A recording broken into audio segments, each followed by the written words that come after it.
Hey, what's up, guys? Welcome back to the another session in 3G 4G wireless communication systems. So today we are going to discuss about what is need of diversity and develop a system model for receive diversity and explain. So the question is something like that, and we are going to see in theoretically first we will see what is meant by diversity, and we will also develop a system model for the same.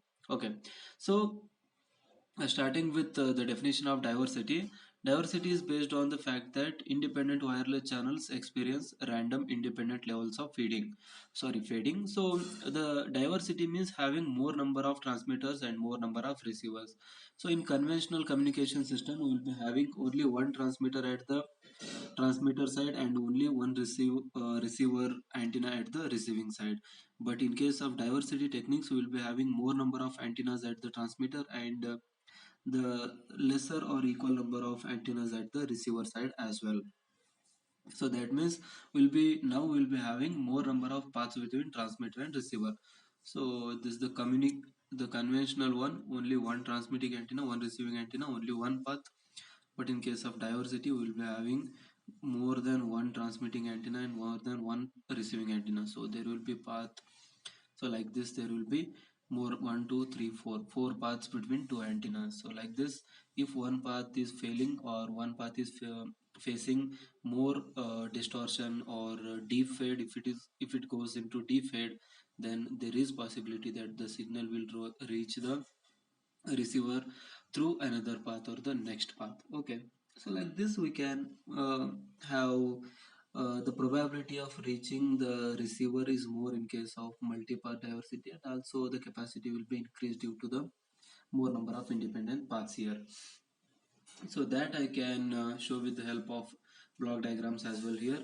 So transmitter and receiver single link, if it goes to deep fade, that is the distortion is very high in this channel, then the signal will not at all reach at the receiver.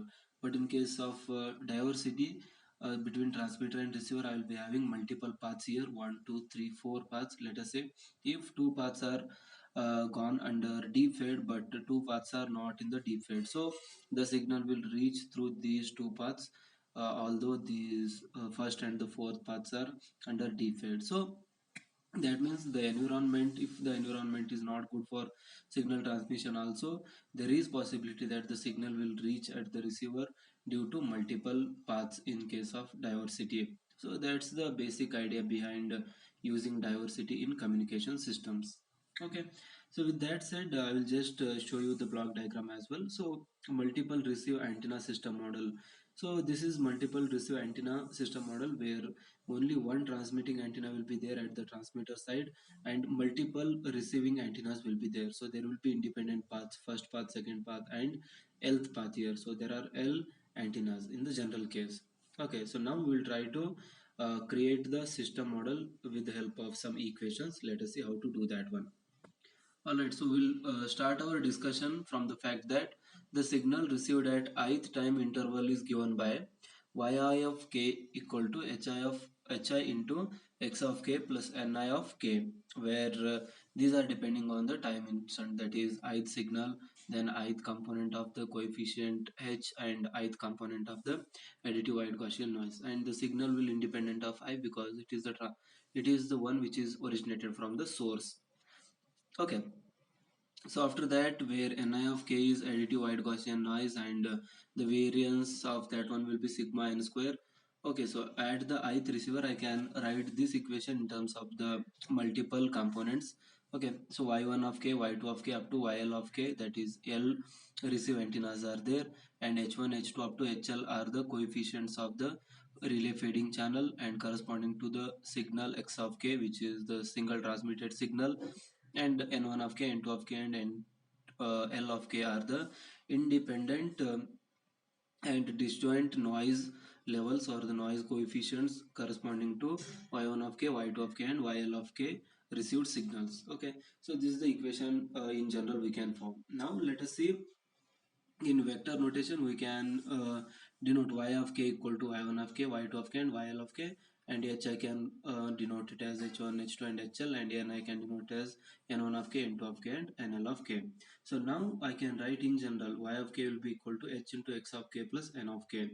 So here the fact that energy of Ni of k and Nj of k will be equal to 0 if I is not equal to 0. That means if they are disjoint or if they are not correlated, then their energy will be equal to 0. So that's the biggest property which will help us to decode the signal properly. Now coherence matrix R can be given as. So we have formed the system model. Now let us try to find out the coherence matrix for the noise. So let us see how we can find out that one. Rn equal to energy of n of k and n star of k. That is the conjugate of n of k, that is n Hermitian of k, I can say. Okay. So after that, what I will be having is energy of or expectation of n of k. I know n1 of k, n2 of k up to nl of k, and n star of or n Hermitian or n transpose, I can write it as n1 star of k, n2 star of k, and nl star of k. So I will just multiply these things here. So if n1 of k and I mean if n1 is equal to n2, then I is equal to j type of formula. I will be having n1 of k star, I mean square. So n1 of k into n1 star of k, I can write mod of n1 of k whole square, because they are same, they are correlated. And if they are not correlated, then I just need to write like this only. Energy of n1 of k and n2 star of k up to, I will be having n terms here. So n1 of k into nl star of k. Similarly for second row and this column, I can write n2 of k, that is this element into this element into this. So n1 star of k, n2 of k whole square. In diagonal, I will be getting n1 of k whole square, n2 of k whole square, n3 of k whole square, up to nl of k whole square. Okay, if you multiply this. After that, what I will be having is n1 of k whole square will be equal to sigma n square, because they are correlated, and n1 of k and n2 of k are uncorrelated, then they will go to 0. So like this, I will be having only diagonally non-zero elements and other elements will be 0. So that is like identity matrix of size L here. So I can write sigma L square into IL, where identity matrix of L cross L. So like this we can form the system model for the multiple diversity system here. Okay, so thank you guys, thanks for watching, see you in the next one.